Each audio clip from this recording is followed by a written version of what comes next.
ያቶማቹ የጤፍ እርሻ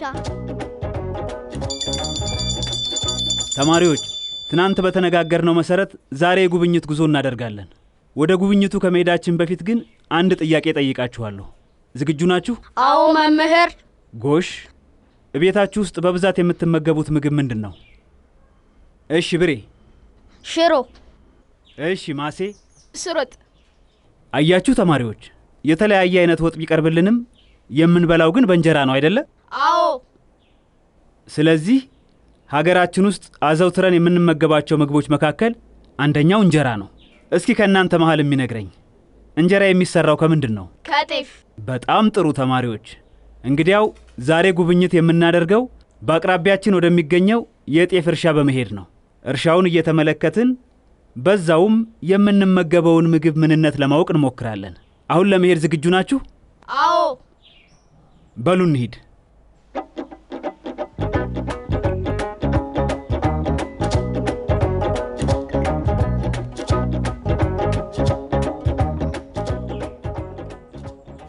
እሺ ልጆች፣ ወደ እርሻ ጣቢያችን እንኳን በደህና መጣችሁ። ስሜ አቶ ማጭድ ይባላል። ዛሬ የምንጎበኘው ጤፍ እንዴት እንደሚበቅል ከዛም እንዴት ለምግብነት እንደሚዘጋጅና እንዴት ጣፋጭ ሆኖ እንደሚበላም እንመለከታለን። ጉብኝቱን ለመጀመር ዝግጁ ናችሁ? አዎ። አዎ። በሉኑ ተከተሉኝ።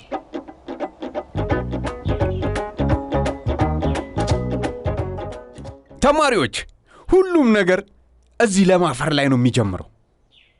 ይህ መሬት እንደዚህ ከታረሰ በኋላ የምንፈልገውን አይነት ዘር ይዘራበታል። እስኪ እዚህ መሬት ላይ ከጤፍ ሌላ ሊዘራ የሚችል ነገሮችን ጥቀሱልኝ። ስንዴ። ጎሽ። ገብስ። ሌላስ? በቆሎ። እሺ ሌላስ? ቆሎ።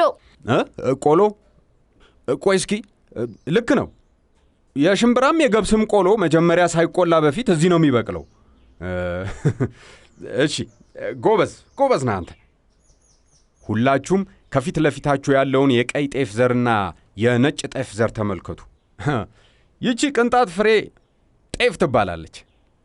እንዴ በጣም ጥንጥዬ ነች። አሁን እናንተ መመልከት ያለባችሁ ማነሷን ሳይሆን በውስጧ በርካታ ንጥረ ነገሮችን የያዘች መሆኑ ነው። እቺ ትንሽዬ ናት አይደል? አድጋ እንጀራ ሆና ከዛ በኋላ እኛን የምታሳድገን። አዎ፣ በጣም የበለጸጉ ከሚባሉ አዝርቶች አንዷ ይቺ የምትመለከቷት የጤፍ ዘር ነች። በዛ ላይ ለመብቀልና ፍሬዋን ለማብዛት ብዙ ውሃ አትፈጅም። ለጤንነት ደግሞ በጣም ጠቃሚ ነች። በሉ አሁን ወደሚቀጥለው እንሂድ።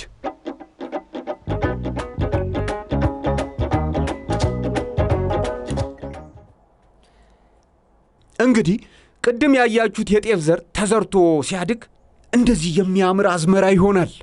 እንዴ ይሄ እኮ ሳር ነው የሚመስለው።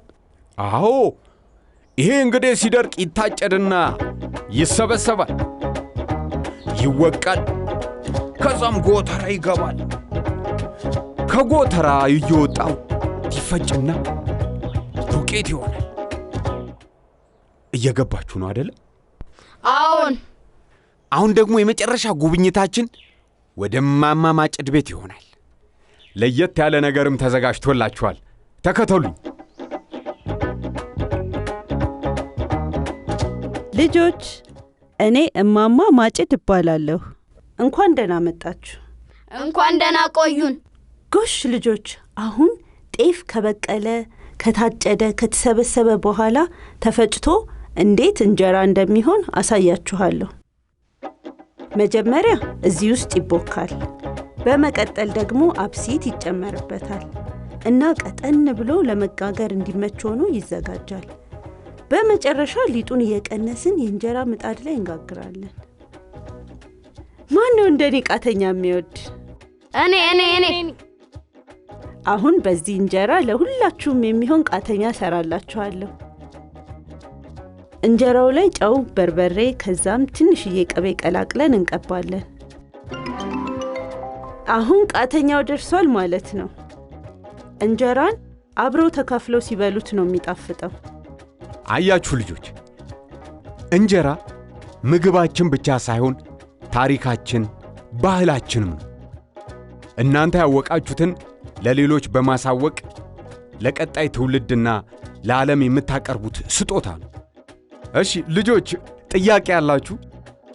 እኔ ግን አልጠገብኩም። ቃተኛ እኮ አይጠገብም ልጆች።